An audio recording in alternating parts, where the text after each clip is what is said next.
हाँ भी दोस्तों, स्वागत है आपका अभिनव कैरियर एकेडमी पर। तो आप सब लोग ठीक होंगे, स्वस्थ होंगे और आपकी तैयारी है वो भी जोरों शोरों से चल रही होगी। तो आज अपने करने वाले हैं भिन्न।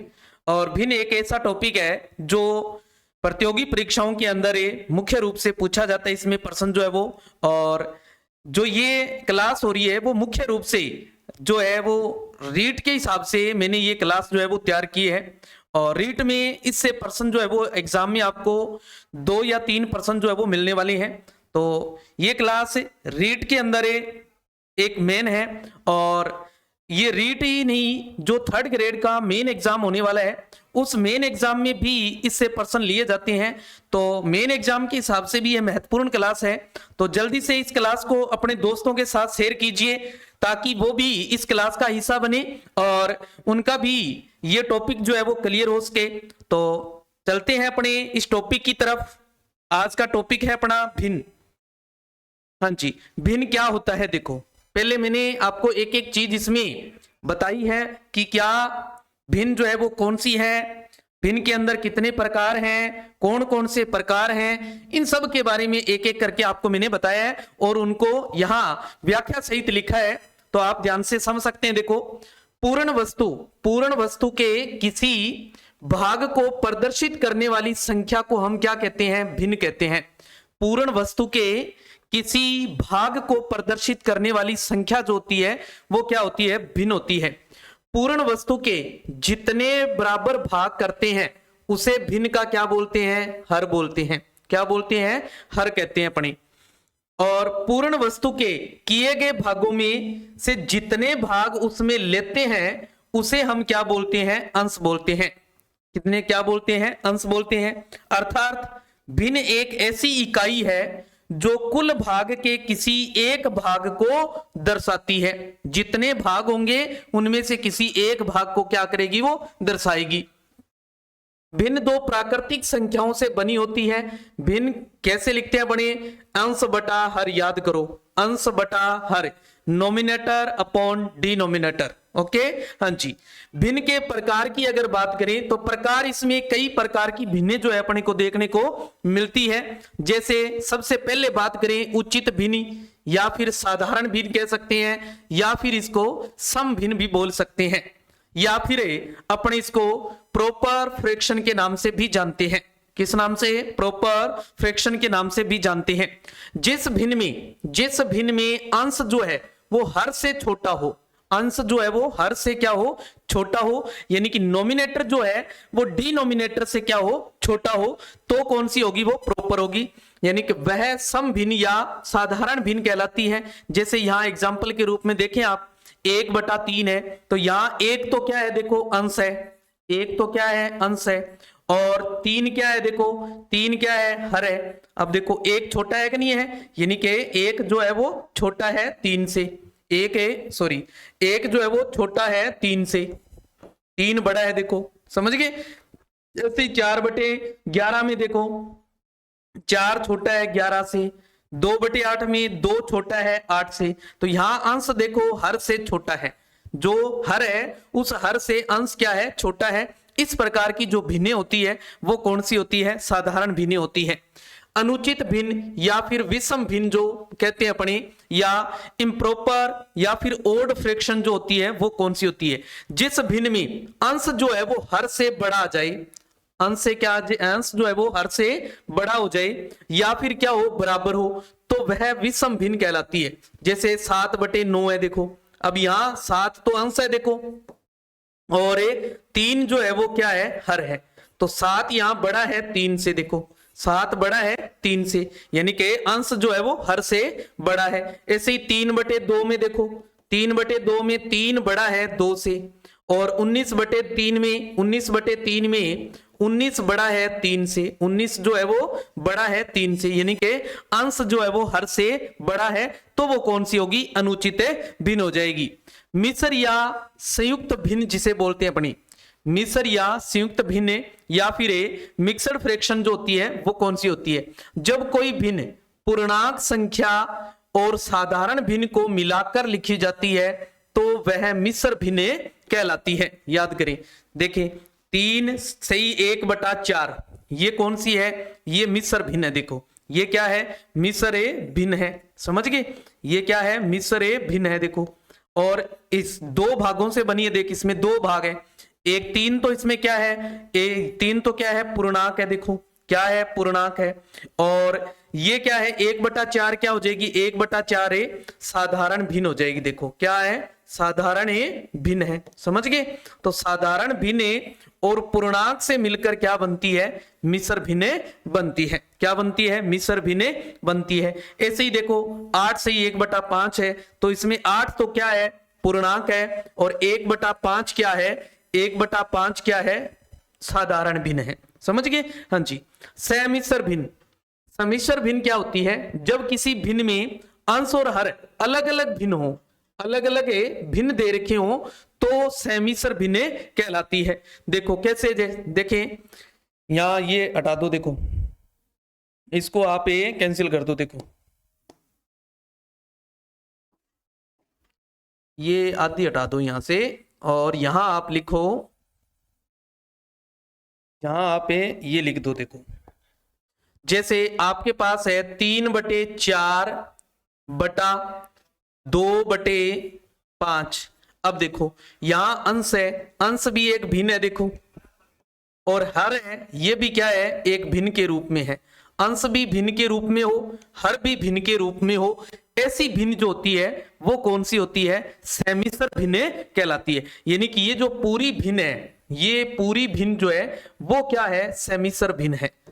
ये पूरी जो भिन्न है वो क्या है? समिश्र भिन्न है। याद रखना है। ओके हाँ जी।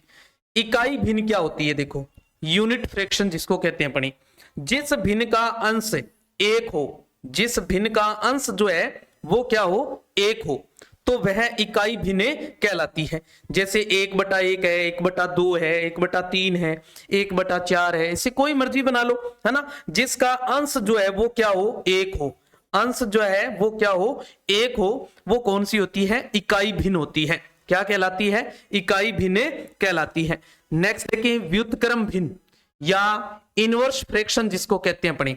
जब 2 भिन्नों में एक का अंश दूसरी का हर हो जाए और एक का हर जो है वो दूसरी का क्या हो जाए? अंश हो, तो वे आपस में व्युत्क्रम भिन्न कहलाती है।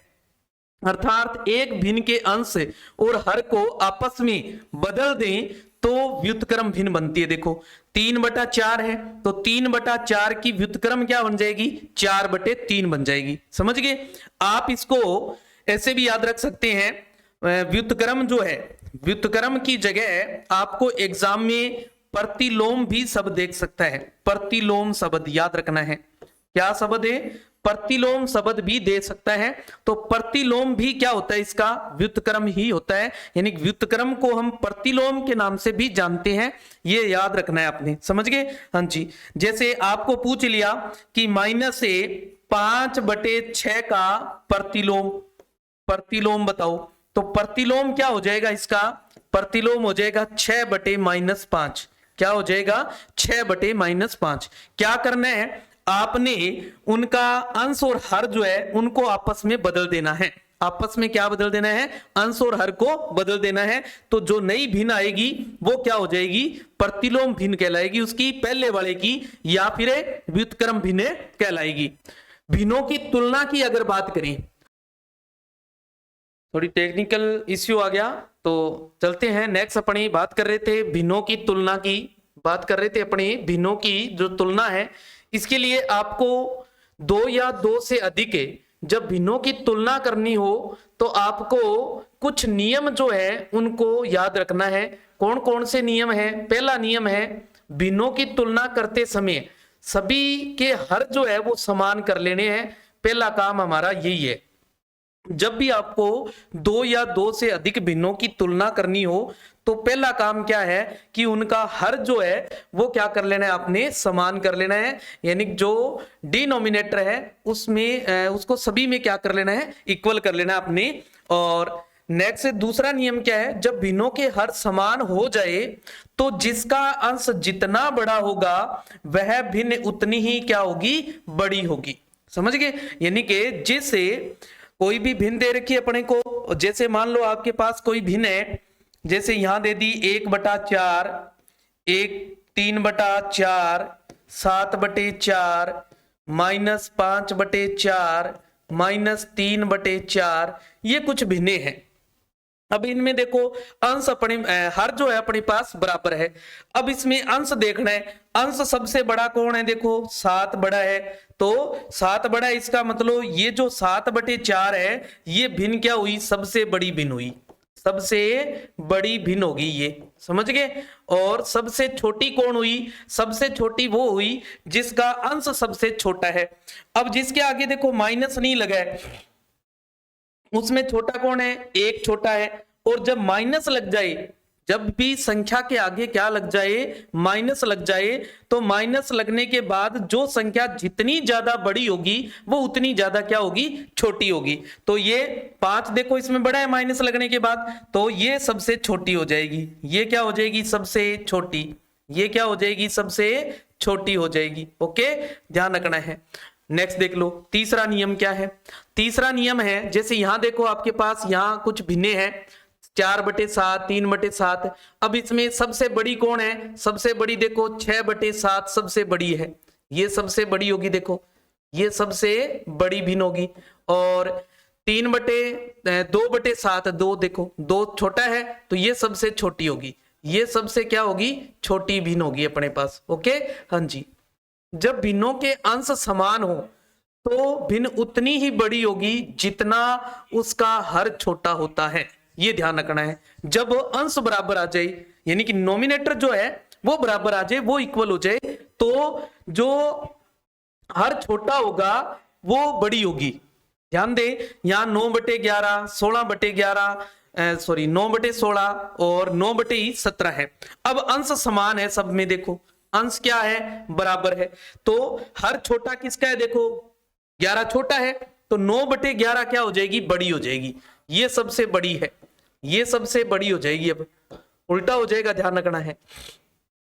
और जो हर जो है वो बड़ा है, जिसका हर है सबसे बड़ा है, वो सबसे छोटी हो जाएगी, वो क्या हो जाएगी, सबसे छोटी हो जाएगी, ये सबसे छोटी होगी। देखो समझ गए, ये अपने पास तीसरा नियम था।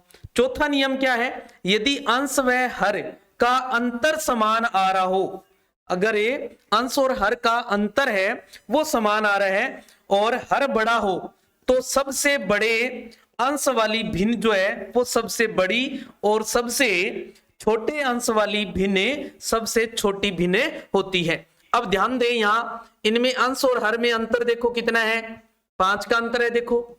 और यहां भी अंतर देखो कितने का है, 5 का है। यहां भी अंतर देखो कितने का है, 5 का है। और यहां भी अंतर कितने का है, 5 का है। अंश और हर में अंतर समान आ रहा है, अंश और हर में अंतर क्या आ जाए, समान आ जाए, तो हर बड़ा हो तो सबसे बड़े अंश वाली भिन्न जो है सबसे, अब हर बड़ा होना चाहिए, देखो सब में हर बड़ा है कि नहीं है, तो सबसे बड़े अंश वाली जो है, बड़ा अंश वाली जो है वो भिन्न बड़ी होगी, ध्यान रखना है। तो ये सबसे बड़ी हो जाएगी, देखो 13/18, ये सबसे बड़ी हो जाएगी, ये सबसे बड़ी हो जाएगी। और जो छोटे अंश वाली है वो सबसे छोटी हो जाएगी, तो ये सबसे छोटी हो जाएगी, देखो सबसे छोटी। ये चीजें याद रखनी आपने, देखो यही तो है वो आरोही और अवरोही क्रम, यहीं से तो निकालने हमने, है ना। पांचवा नियम क्या है, यदि अंश व हर में वृद्धि निश्चित क्रम में नहीं हो रही है, वृद्धि जो है वो निश्चित क्रम में नहीं हो रही है, और हर बड़ा हो, तो उनके अंश व हर का अंतर पता कर लेंगे। फिर जो अंश और हर के अंतर प्राप्त होते हैं उनके एलसीएम का सभी भिन्नों में क्या कर देते हैं, गुणा कर देते हैं। परंतु ध्यान रहे, उनके अंतर को अंश के नीचे रखकर ही एलसीएम से गुणा करेंगे, ये याद रखना है। ये बात महत्वपूर्ण बात है, इस बात को याद रखना है। अब प्राप्त संख्या बड़ी है तो वह भिन्न भी क्या हो जाएगी, अगर मान लो वो संख्या बड़ी आ रही है तो भिन्न भी बड़ी होगी। यदि प्राप्त संख्या छोटी है तो वह भिन्न भी क्या हो जाएगी, छोटी हो जाएगी, भिन्न भी क्या हो जाएगी, छोटी हो जाएगी। ध्यान दें, यहां अपने पास है हर, देखो सब में बड़ा है, हर सब में बड़ा है कि नहीं है? हाँ जी बड़ा है। तो हम अंतर पता करते हैं, तो 13 और 17 में अंतर 4 का है, 28 और 33 में अंतर कितने का है? देखो 5 का है, और 37 और 41 में अंतर कितने का है? 4 का अंतर है। देखो कितने का अंतर है? 4 का अंतर है। अब जो अंतर आया है, इस अंतर को हमने क्या करना है? एलसीएम निकाल लेना है। तो 4 और 5 का एलसीएम अपने जानते हैं कितना होता है? 20 है, यानी कि एलसीएम जो है इनका कितना आ जाएगा? 20 आ गया। देखो किसका एलसीएम लेना है? अंतर का एलसीएम लेना है, ये बात ध्यान रखना है। एलसीएम किसका निकालना है? अंतर का निकालना है। एलसीएम किसका निकालना है? अंतर का, ध्यान रखना है। अब इस एलसीएम से आपने जैसे पहली संख्या का अंश लिया और इसके बटा में अंतर लिखेंगे, जो इसका अंतर है कितना है? 4 इंटू कर देंगे 20 से, 4 पंजे 20 यानी कि 13 पंजे 65 बन गया ये। अब दूसरे में देखो 28 बटा में अंतर कितना है? देखो इसका 5 है, इंटू जो एलसीएम आया गुणा कर दिया, काट दिया, 28 को 4 से गुणा करो, 4 8 32 और 4 2 8 और 3 11, 112 बन गया। देखो फिर 37 बटा अंतर कितना है? देखो 4 इंटू कर देंगे एलसीएम से, करो गुणा, तो कितना आया? 5, 7 पंजे 35, कितना बच गया अपने पास? 3, 5 3 15 और 3 18, 185। अब जो संख्या बड़ी आ रही है, जिससे संख्या बड़ी आई है, संख्या किससे बड़ी आई? 37 बटा 41 से बड़ी आ रही है ना, तो ये सबसे बड़ी हो जाएगी, ये सबसे बड़ी भिन्न है, ये सबसे बड़ी भिन्न है। और जिसका छोटा है, छोटा देखो 65 छोटा है, किससे है? इससे छोटा है, तो ये सबसे छोटी हो जाएगी। ये क्या हो जाएगी? सबसे छोटी। ये क्या हो जाएगी? सबसे छोटी। ओके हाँ जी। नेक्स्ट बात देखें, दशमलव भिन्न। हमने अभी तक के जो भिन्न थी उनके तुलना करने की बात कर रहे थे, और तुलना के लिए हमने कुछ नियम बनाए हैं, 5 नियम बने इसके। ये 5 नियम आपने याद रखने हैं। इन 5 नियमों को फॉलो करते हुए अपने आरोही और अवरोही क्रम है उनको ज्ञात करना है अपने। ओके हाँ जी। नेक्स्ट देखें, दशमलव भिन्न, डेसिमल फ्रैक्शन, जिनके हर 10 या 10 की घातों में हो और उन्हें दशमलव पद्धति में लिखा जाए तो वह दशमलव भिन्न कहलाती है। क्या कहलाती है? दशमलव भिन्न कहलाती है। दशमलव को बिंदु से दर्शाते हैं अपनी। किससे दर्शाते हैं? बिंदु से। जैसे 0.5, 0.53, 0.732, समझ गए? हाँ जी। दशमलव संख्या के 2 भाग होते हैं। कितने भाग होते हैं? 2 भाग होते हैं। कौन कौन सा? एक तो पूर्ण भाग होता है और एक दशमलव वाला भाग होता है। एक तो पूर्ण भाग होता है और एक दशमलव भाग होता है। जैसे 25.27 में 25 तो क्या है? पूर्ण भाग है, और 0.27 जो है ये क्या हो जाएगा? दशमलव वाला भाग हो जाएगा। ओके हाँ जी। दशमलव के दाईं ओर पहला स्थान जो होता है, दाईं ओर पहला स्थान ये जैसे ये वाला है, तो ये कहलाएगा दशांश। दूसरे स्थान वाला शतांश, तीसरे स्थान वाला सहस्त्रांश, और ऐसे ही आगे चलता जाएगा। ये समझ गए? दशांश का अर्थ होता है 10वां हिस्सा। ध्यान रखना है, दशांश का अर्थ क्या होता है? 10वां हिस्सा होता है। जैसे 1 दशांश का मतलब है 1/10, 9 दशांश का मतलब है 9/10। शतांश का अर्थ होता है 100वां भाग। क्या अर्थ होता है? 100वां भाग, याद रखना है। 1 शतांश का मतलब है 1/100। जैसे मान लो 9 शतांश की बात करें, अगर 9 शतांश ले लें अगर, तो क्या आ जाएगा? 9/100। तो क्या हो जाएगा? 9/100। ऐसे ही सहस्त्रांश का अर्थ होता है 1000वां भाग। क्या होता है? 1000वां भाग। जैसे 1 सहस्त्रांश बराबर क्या हो जाएगा? 1/1000। ऐसे ही मान लो 3 सहस्त्रांश की बात करें, अगर 3 सहस्त्रांश की बात करें तो क्या हो जाएगा अपने पास? 3/1000। क्या हो जाएगा? 3/1000 हो जाएगा। ओके हाँ जी। जैसे यहाँ 0.573 है, तो हम इसको क्या लिखेंगे? 5/10। तो इसका मतलब क्या? देखो 5 जो है वो क्या है? दशांश है, और 7 जो है वो शतांश है, 3 जो है वो क्या है? सहस्त्रांश है। ओके हाँ जी। दशमलव भिन्न को साधारण भिन्न में बदलने के लिए नीचे दशमलव के स्थान पर 1 और दशमलव के बाद जितने अंक हों उतनी शून्य लगा देते हैं। जैसे ध्यान दें 0.43 है तो 43 का 43 लिखा, इस पॉइंट वाली जगह क्या आ गया 1, पॉइंट के बाद जितने अंक हो उतने जीरो लगा दो, समझ गए। ऐसे 0.005 है तो 5 लिखा देखो, और इस पॉइंट की जगह 1 लिखा, पॉइंट के बाद जितने अंक है उतनी जीरो लगा दो, समझ गए। इसको अपने काट भी सकते हैं, 5 एकम 5, 5 दो 10, आगे 2 जीरो है तो 1/200 भी लिख सकते हैं इसको। यदि अंश व हर में दशमलव के बाद वाले अंकों की संख्या समान आ जाए, संख्या क्या आ जाए समान आ जाए, तो दोनों ओर से दशमलव हटा देते हैं। जैसे देखो इसमें भी पॉइंट के बाद अंक 2 है और जो हर है इसमें भी पॉइंट के बाद 2 अंक है, तो पॉइंट से पॉइंट उड़ा देते हैं अपने। देखो तो क्या बन जाएगा 132/25 बन जाएगा। ओके हाँ जी, नेक्स्ट देख लो। यदि अंश व हर में दशमलव के बाद वाले अंकों की संख्या असमान है तो दोनों ओर शून्य लगाकर हल कर सकते हैं। अब देखो 4.375 यानी 3 अंक है और इसमें 35.7 यानी कि 1 ही अंक है, तो हम क्या करेंगे इस पॉइंट को उड़ाएंगे, पॉइंट के बाद 3 अंक है तो इसके आगे 3 जीरो लिख देंगे देखो नीचे, और इसमें 1 अंक है तो ऊपर 1 जीरो लिख देंगे, इस जीरो से ये जीरो हटा देंगे तो 4375 बटा में क्या बच जाएगा 35700 बच जाएगा। देखो समझ गए, ऐसे है ध्यान रखना है।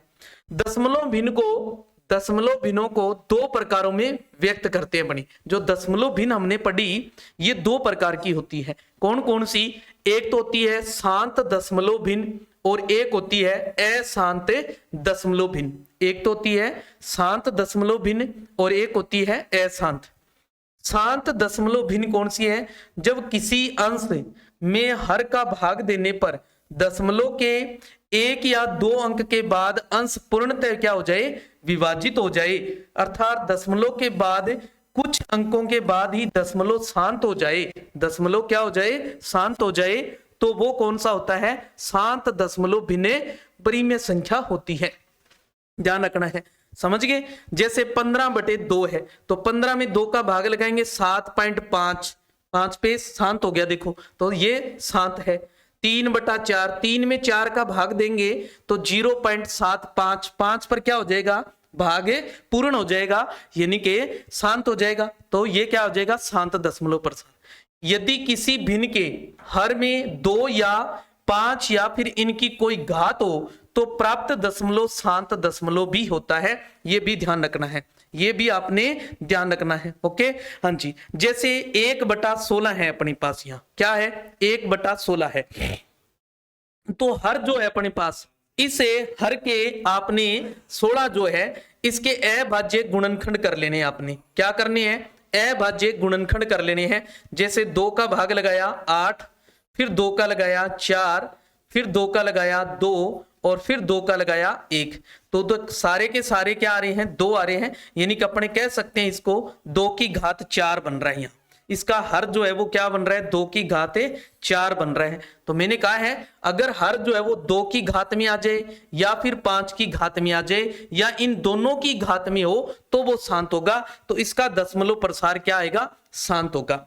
ऐसे ही 3/125 है तो हम 125 हर है इसका, तो 125 के क्या कर लेंगे अभाज्य गुणनखंड कर लेंगे, तो 5 का भाग देंगे देखो 25, फिर 5 का लगाएंगे 5, फिर 5 का लगाएंगे 1, तो 5 कितनी बार आ रहे हैं 3 बार आ रहे हैं, तो अपने इसको क्या लिख सकते हैं 5 की घात 3, तो जो इसका हर है वो 5 की घात बन रहा है, तो ये शांत है। ऐसे ही 7/400 है तो 400 के अभाज्य गुणनखंड कर लो आप, 400 के अभाज्य गुणनखंड करेंगे 2 का भाग देंगे 200, फिर 2 का देंगे 100, फिर 2 का देंगे 50, फिर 2 का लगाएंगे 25 और फिर 25 में 5 का लगाएंगे 5, फिर 5 का लगाएंगे 1। देखो 2 की घात 4 आ रही है और 5 की घात 2, यानी 2 की घात 4 गुणा 5 की घात 2 बन रहा है। तो 2 और 5 की दोनों की घात बराबर होनी जरूरी नहीं है, बराबर होनी घातें जरूरी नहीं है, कितनी भी हो सकती है, अलग अलग हो सकती है घातें ऐसे, तो भी वो क्या है शांत होगा, तो भी क्या होगा शांत होगा, ध्यान रखना है। अशांत या अनवशानी बोलते हैं इसको। दशमलव भिन्न कौन सी होती है, किसी अंश में हर का भाग देते हैं तो वह दशमलव के बाद भी पूर्णतः विभाजित नहीं होता है, अर्थात उसका दशमलव जो है वो शांत नहीं होता है। तो उस कंडीशन में उसको क्या कहेंगे, अशांत दशमलव भिन्न कहेंगे। जैसे 10/3 है, तो 10 में आप 3 का भाग लगाते चलेंगे तो ये 3 बार आता जाएगा, बार बार 3 आता जाएगा, यानी कि कोई पूर्णतः विभाजित नहीं हो रहा है और दशमलव जो है वो शांत नहीं हो रहा है कभी भी। तो इसको हम क्या लिखेंगे, अशांत दशमलव प्रसार कहेंगे। क्या कहेंगे, अशांत दशमलव प्रसार कहेंगे। या फिर आप इस तरीके से, जैसे ये बात देखी हमने, इस तरीके से भी याद रख सकते हैं कि अगर मान लो जो हर आ रहा है भिन्न का, उसकी घात करें, अगर उसके अभाज्य गुणनखंड कर लें और अभाज्य गुणनखंड करने के बाद आपको उसकी जो हर जो है वो 2 की घात में या फिर 5 की घात में या 2 और 5 दोनों की घात में हो तो शांत है। अगर इसके अलावा कोई आ रहा है तो अशांत है। तो क्या हो जाएगा, अशांत हो जाएगा। समझ गए? हाँ जी, आप सीधा याद रख सकते हैं। अब इसको अपने क्या लिख सकते हैं, जैसे 3.3 बार बार आ रहा है ना एक अंक, तो इस एक अंक पर क्या लिख सकते हैं, बार लगा सकते हैं अपनी। समझ गए? हाँ जी। अशांत दशमलव जो होते हैं वो भी 2 प्रकार की होती है। अशांत दशमलव है वो भी कितने प्रकार की होती है, 2 प्रकार की होती है। एक तो होती है आवर्ती अशांत। कौन सी? आवर्ती अशांत, या इसे अनवसानी आवर्ती दशमलव भिन्न के नाम से भी जानते हैं। जब किसी अंश में हर का भाग दें तो दशमलव के बाद की संख्याएं, दशमलव के बाद की जो संख्याएं हैं वो एक निश्चित क्रम में बढ़े तो आवर्ती अशांत दशमलव भिन्न कहलाती है। आवर्ती अशांत दशमलव भिन्न परिमेय होती है, ये बात भी याद रखनी है। ठीक है, जैसे यहां 10 में 3 का भाग लगाया था तो 3 जो है वो बार बार आ रहा है। देखो 3 क्या है, बार बार आ रहा है। इसका मतलब इसमें बार बार यानी कि बढ़ता जा रहा है, एक निश्चित क्रम के अंदर बढ़ोतरी होती जा रही है ना। तो ये इस प्रकार का जो होता है वो क्या होता है, आवर्ती अशांत दशमलव होता है। कौन सा? आवर्ती अशांत दशमलव होता है जो अंक बार बार आए। ठीक है। अनवसानी अनावर्ती, अनावर्ती की बात है। अब देखो पहले तो आवर्ती की बात थी, अब क्या है, अनावर्ती है। तो अनावर्ती अशांत, अनवसानी, अनवसानी अनावर्ती भी कह सकते हैं दशमलव भिन्न। जब किसी अंश में हर का भाग दें तो दशमलव के बाद वाली संख्याएं अनिश्चित क्रम में बढ़े तो अनावर्ती अशांत दशमलव होता है। और अनावर्ती जो अशांत होता है वो अप्रिमेय होता है, हमेशा ही याद रखना है। वो क्या होता है, अप्रिमेय होता है। इस बात को याद रखना है। क्या होता है, अप्रिमेय होता है, ये बात भी याद रखनी है। जैसे 6 में 7 का भाग देंगे तो आपको पॉइंट के बाद वाले अंक देखो अलग अलग है। इस तरीके से अलग अलग आगे आते जाएंगे, कोई अलग अलग क्रम आएगा, कोई निश्चित क्रम नहीं बनेगा, यानी कि नए नए अंक आते जाएंगे। तो इस प्रकार का जो दशमलव है वो कौन सा होगा, अनवसानी अनावर्ती होगा, या फिर अनावर्ती अशांत बोल सकते हैं अपने, अनावर्ती अशांत पढ़ सकते हैं। और अनावर्ती अशांत जो होते हैं वो अप्रिमेय होते हैं, इस बात को भी याद रखना है। फिर बात करते हैं आवर्ती अशांत दशमलव जो होते हैं उनको साधारण भिन्न में बदलना। आवर्ती अशांत दशमलव को साधारण भिन्न में बदलना सीखते हैं। देखो जैसे 0.6 पर बार है यहाँ, तो इसको साधारण भिन्न में बदलना है, अपने को साधारण भिन्न बनानी है। तो ध्यान देना है, क्या करना है आपने, इसको आपने जो भी दे रखी है संख्या, इसको x के बराबर मान लेना है। क्या कर लेना है, x के बराबर मान लेना है। देखो माना x बराबर 0.6 पर बार है तो इस 6 को बार बार ऐसे लिख सकते हैं ना। इसका मतलब तो यही हुआ, अभी देखा मैंने, देखो यहाँ कहा आपको जो अंक बार बार आ रहा है उसके ऊपर हम बार लगा देते हैं। अगर बार लगा है तो हम खोल के लिख सकते हैं, इसको अपने समीकरण 1 दे सकते हैं। समझ गए? हाँ जी। अब जितने अंकों पर बार है, जितने अंकों पर बार है उतने 0 से गुणा करते हैं। जैसे 1 अंक पर बार है तो 10 से दोनों तरफ गुणा कर देंगे, 2 अंक पर बार है तो 100 से गुणा कर देंगे, 3 अंक पर बार है तो हम कितने से गुणा कर देंगे, 1000 से गुणा कर देंगे। समझ गए? हाँ जी। तो 10 से गुणा करेंगे तो ये बन जाएगा, देखो 10x, और 10 से गुणा कर रहे हैं तो पॉइंट 1 अंक आगे चला जाएगा, यानी कि यहाँ पॉइंट था तो ये पॉइंट यहाँ आ जाएगा। देखो 1 अंक आगे चला गया, एक अंक है आगे। कब? जब 10 से गुणा करेंगे तो 6.666 डैश डैश आता जाएगा। ओके हाँ जी, ये 10x का 10x, इसमें पूर्णांक को अलग कर लेते हैं और जो पॉइंट वाला भाग है इसको अलग कर देते हैं। पॉइंट वाले भाग को क्या कर दिया? अलग कर दिया। तो ये 10x है ही, ये 6 पड़ा ही है। इसकी वैल्यू देखो हमने मान ली थी ऊपर x मान लिया था इसको, देखो तो यहां x लिख दिया। इस x को इधर लाएंगे तो माइनस हो जाएगा, बराबर बचेगा क्या? 6। तो ये आ गया 9x बराबर है 6, या फिर अपने x बराबर क्या लिख सकते हैं? 6/9। 3 से काट सकते हैं 2/3, यानी कि क्या बन गया? 2/3 इसकी साधारण भिन्न आ जाएगी। साधारण भिन्न क्या आ गई? 2/3 आ गई। समझ गए? ध्यान रखना है। या आप डायरेक्ट याद रख सकते हैं, या आप डायरेक्ट याद रख सकते हैं। क्या याद रखना है आपको? देखो ट्रिक क्या है इसकी, ट्रिक क्या है ध्यान दें। ट्रिक क्या है इसकी? आपने संख्या देखनी है और उस संख्या को लिख लेना है। 6 दिया हुआ है, 6 लिखा हमने, बटा में क्या करना है? जितने संख्या पर बार है उतने 9 लिख देने हैं बटा में। एक संख्या पर बार है तो 1 9 लिख देंगे, 2 संख्या पर बार है तो 2 बार 9 लिख देंगे। समझ गए? हाँ जी। अब इसको आप छोटा कर सकते हैं, देखो 2 3 6, 3 3 9, 2/3। चाहे तो आप इस मेथड से निकाल सकते हैं, चाहे आप ये ट्रिक यूज कर सकते हैं, इस ट्रिक के माध्यम से भी निकाले सकते हैं। ओके हाँ जी। और देख लो ऐसा, जैसे 0.130 दे रखा है अपने को, क्या दिया हुआ है? 0.130 दिया हुआ है। तो हम सबसे पहले क्या करेंगे? इसको मान लेंगे। माना x बराबर अपने पास क्या है? 0.130 का बार है, इसका मतलब 130 जो है ये बार बार आ रहा है, पूरी संख्या। 3 संख्या पर बार है तो तीनों संख्याएं बार बार आ रही है। समझ गए? इसका मतलब ये होता है। इसको हमने इक्वेशन 1 मान ली थी। अब अपने जितने अंकों पर बार है उतने से क्या करना है? गुणा करना है। मैंने अभी बताया आपको, है ना? उतने 0 से गुणा करना है। तो कितने से गुणा करेंगे? 1000 से। तो ये क्या बन जाएगा? देखो 1000x हो जाएगा। और इधर क्या हो जाएगा? 3 अंक है, आगे चला जाएगा पॉइंट, तो 3 अंक आगे लेके जाएंगे, यहां आ जाएगा देखो। तो ये बन जाएगा 130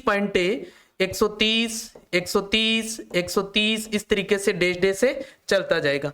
तो ये 1000x से बराबर क्या आ जाएगा? 130। जो पूर्णांक भाग है इसका अलग कर लेंगे और जो दशमलव वाला भाग है इसको अपने अलग कर देंगे। दशमलव वाले भाग को क्या कर देंगे? अलग कर देंगे अपने। तो ये देखो ये 1000x है और ये 130 पड़ा ही है। यहां क्या बन जाएगा? देखो x आ जाएगा, देखो ये देखो, है ना? तो ये 1000x, इस x को इधर लाएंगे -x बराबर में 130। यहां कितने बच गए? देखो 999x बराबर है 130। तो x बराबर क्या आ गया? 130 बटे में 999 आ गए। देखो 999। समझ गए? या आपको मैंने ट्रिक बताई थी। क्या ट्रिक लगानी है? आपने वही ट्रिक यूज करनी है। क्या? संख्या देख लेनी है हमने। संख्या क्या है? 130 है सर, 130 लिखा। कितनी संख्या पर बार है सर? 3 संख्या पर, 3 9 के लिख दो। ये लो जी, आप डायरेक्ट ये ट्रिक भी यूज कर सकते हैं। समझ गए? हाँ जी। और देख लो कई बार इस तरीके से भी पूछ लेता है, देखो कई बार इस रूप में भी पूछे लेता है। अब यहां संख्या तो 4 है लेकिन 2 ही संख्या पर बार है। कितनी संख्या पर बार है? 2 ही संख्या पर बार है। तो आपने इसको क्या कर लेना है? मान लेना है। वही सेम तरीका लगाएंगे आप। x बराबर 0.1254। अब 5 4 जो है ना यही बार बार आ रहा है, यानी जिस संख्या पर बार है वही बार बार आते हैं, ये ध्यान रखना है। ये हमने वही x ले लिया, इसको इक्वेशन फर्स्ट ले ली।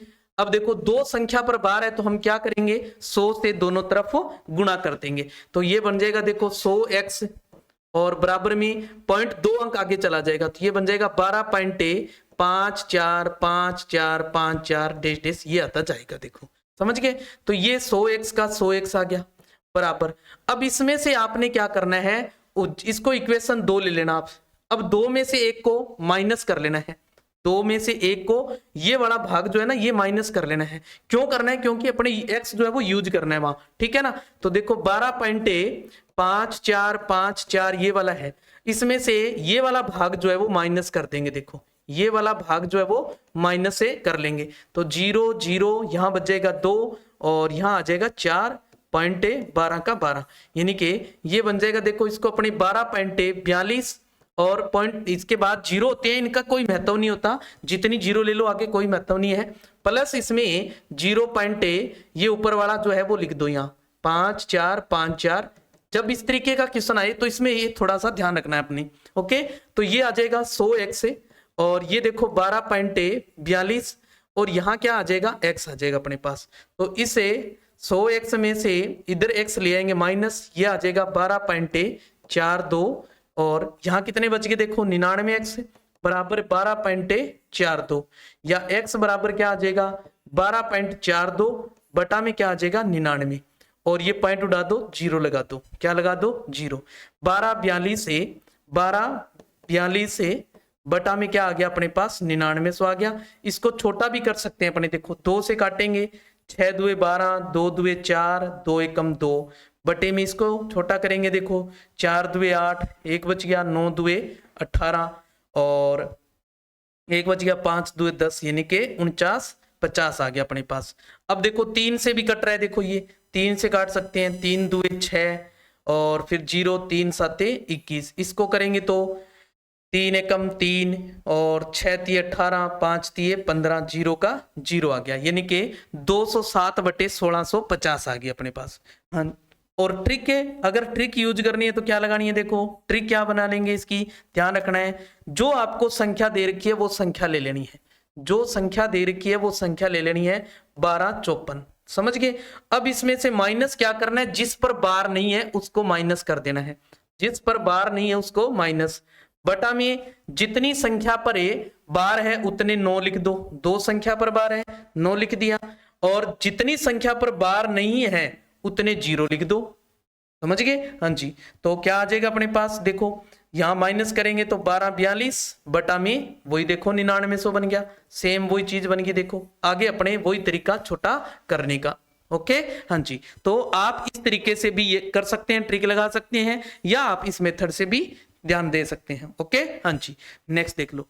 अब अपने इसके क्वेश्चन देखते हैं जो पीछे के एग्जाम के अंदर पूछे हुए क्वेश्चन है, और या फिर उनसे जुड़े हुए जो प्रश्न हैं उन प्रश्नों के ऊपर अपने चर्चा करने वाले हैं, यानी कि अपने मुख्य तौर पर तो उन प्रश्नों की चर्चा करेंगे जो पीछे किसी एग्जाम के अंदर पूछे गए हैं, चाहे वो रीट में हो, चाहे वो आर टेट के अंदर हो, चाहे वो सी टेट में हो, चाहे वो यूपी टेट के अंदर हो, समझ गए। तो उन प्रश्नों को लिया मैंने यहाँ, और साथ में उनसे जुड़े हुए जो महत्वपूर्ण प्रश्न है उन प्रश्नों के ऊपर भी चर्चा करने वाले हैं। तो पहला प्रश्न है, 2 उचित भिन्नों को गुणा करने पर प्राप्त गुणनफल प्रत्येक भिन्न से क्या होगा। उचित 2 उचित भिन्न ले लें, कोई भी 2 उचित भिन्न ले लें अपने। उचित भिन्न कौन सी थी, जिसमें हर बड़ा हो, जैसे 1/2 है, और गुणा यहां अपने पास है मान लो 2/5 है, 2/5 आ गया, समझ गए। तो इनका अगर गुणा करेंगे तो क्या बन जाएगा, देखो 2 से 2 काट दिया, 1/5। अब जो ये उत्तर आएगा अपना, ये जो उत्तर आएगा, ये उत्तर इन दोनों भिन्नों से ही क्या होगा, छोटा होगा, ध्यान रखना है। यानी कि 1/2 से भी छोटा है और 2/5 से भी क्या होगा, छोटा होगा, हमेशा सदैव ऐसा ही होगा, सदैव ऐसा ही होगा, ध्यान रखना है। जब भी 2 उचित भिन्नों का गुणा करेंगे तो उनका प्राप्त गुणनफल जो आएगा वो सदैव क्या आएगा, छोटा आएगा, उनसे क्या आएगा, छोटा आएगा। इस बात का विशेष ध्यान रखना है। ओके, हाँ जी, नेक्स्ट बात देखें, 2 अनुचित भिन्नों का गुणनफल प्रत्येक भिन्न से क्या होता है। अब अनुचित भिन्न लेनी है। अनुचित भिन्न कौन सी थी, जिसमें अंश बड़ा हो, जिसमें क्या हो, अंश बड़ा हो। जैसे मान लो मैंने ले लिया यहाँ 5/2, गुणा में मैंने ले लिया यहाँ 7/4, इनका गुणा करेंगे तो 35 बटा में क्या बन जाएगा, 8 बन जाएगा। देखो तो ये जो आएगा गुणनफल, ये 5/2 से भी बड़ा है,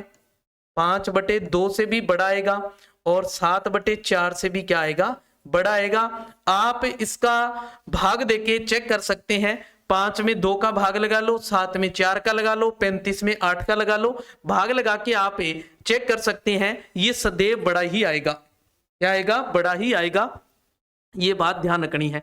अनुचित में बड़ा आता है, उचित में छोटा आता है। उचित में तो क्या आता है, छोटा आता है, और अनुचित में बड़ा आता है। ये बात विशेष ध्यान रखनी है अपनी। ओके, हाँ जी, नेक्स्ट देखें, भिन्न दे रखे हैं अपने पास 2/9, 5/8, 1/3, 3/4 का आरोही क्रम है, ये बताना है। ये प्रश्न है जो आरटेट 2011 में, पहले रीट से पहले देखो आरटेट हुआ करती थी, तो आरटेट में ये 2011 में पूछा हुआ प्रश्न है। मैंने आपको भी बताया कि हमने जो प्रश्नों का समावेश किया है वो उन प्रश्नों का किया है जो पीछे के एग्जाम में पूछे हुए प्रश्न हैं, मुख्य तौर पर उनको लिया हमने, ठीक है ना। तो यहां अपने पास भिन्न क्या है, देखो 2/9। अब इसमें आपके पास सबसे पहले से देखो, पहला नियम क्या था कि हर जो है उनको देखना है, हमने उनको देखना है। हर इनमें देखो सभी में अलग अलग आ रही है, हर क्या आ रही है, अलग अलग आ रही है।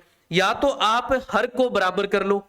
हर को बराबर करने का तरीका क्या होता है, देखो हर को बराबर करने का तरीका देखो 5/8 और 1/3 और 3/4 ये अपने पास है। ओके, अब अपने को क्या करना है, इनका हर जो है ना वो बराबर करना है। हर जो है वो क्या करना है, बराबर करना है। तो हर बराबर करने के लिए जो इनका हर दे रखा है, इनका एलसीएम ले लेंगे। इनका क्या ले लेंगे, एलसीएम। इनका क्या निकाल लो, एलसीएम निकाल लो आप, ठीक है ना। तो 9, 8, 3 और 4 इनका एलसीएम निकालो।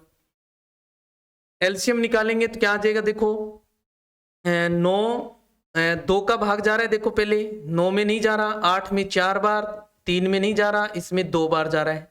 फिर 2 का जा रहा है, इसमें नहीं जा रहा, इसमें 2 बार जा रहा है, इसमें भी नहीं जा रहा और इसमें 1 बार जा रहा है। फिर 2 का देखो, इसमें नहीं जा रहा, इसमें 1 बार और इसमें नहीं जा रहा, इसमें 1 बार। फिर 3 का देखो, इसमें 3 बार, इसमें 1 1 1, फिर 3 का जा रहा है, देखो। तो एलसीएम जो है अपने पास वो क्या आ गया, देखो 2 2 4, 4 2 8, 8 3 24, 24 3 72 जो है वो अपने पास क्या बन गया, एलसीएम बन गया। 72 क्या बन गया, एलसीएम में बन गया।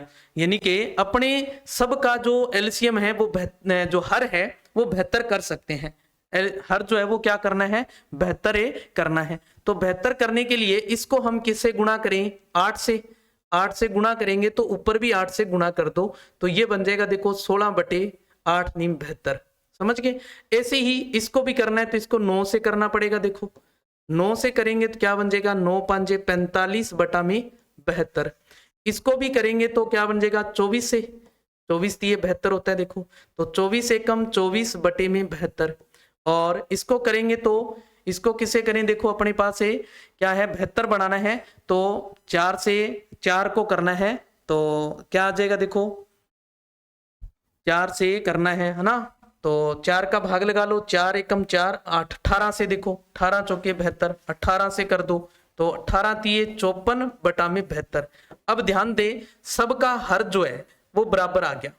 जब हर बराबर हो जाए तो हमने देखना है ऊपर जो अंश आता है अपना, जो अंश बड़ा होगा वो सबसे बड़ी होगी, जो अंश बड़ा होगा वो बड़ी होगी। तो अंश बड़ा कौन है, देखो इसमें जो 54 है वो सबसे बड़ा है, तो ये सबसे बड़ी हो जाएगी, देखो सबसे बड़ी हो जाएगी।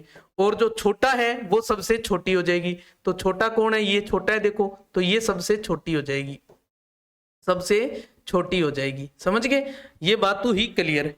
अब यहां बात आती है आरोही और अवरोही वाली बात है। आरोही और अवरोही वाली बात जो है वो आती है और यहाँ कंफ्यूज होते हैं आरोही और अवरोही के अंदर।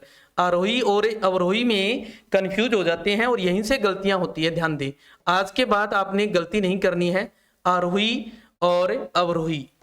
अवरोही आज के बाद ये क्वेश्चन आपने गलत नहीं करना है। आरोही के अंदर देखो अक्षर देखो कितने हैं सर, 3 अक्षर हैं। अक्षरों के हिसाब से देखें तो ये छोटा शब्द है ना। और इसमें अक्षर देखो कितने हैं सर, इसमें 4 अक्षर है। 4 है तो अक्षरों के हिसाब से ये क्या हो गया, बड़ा हो गया। देखो भी अक्षर इसमें 3 है और इसमें अक्षर 4 है, तो अक्षरों के हिसाब से बड़ा कौन है, अवरोही बड़ा है। तो छोटा है, इसमें क्या करना है, छोटे से बड़ा क्रम लिखना है, छोटे से बड़ा, छोटे से बड़ा लिखना है।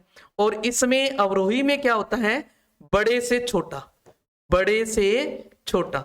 समझ गए, याद रह जाएगा। देखो सिंपल सी कहानी है कि आरोही के अंदर अक्षर 3 है, तो अक्षरों के हिसाब से देखें आरोही छोटा बन रहा है तो छोटे से बड़ा, और अवरोही बड़े से छोटा। समझ गए। हाँ जी, तो आरोही पूछा है, इसका मतलब हमें छोटे से बड़े क्रम में लिखना है। तो छोटा कौन है, सबसे पहली जो है यानी कि वो सबसे छोटी है, यानी कि 2/9 जो है वो सबसे छोटी आ गई।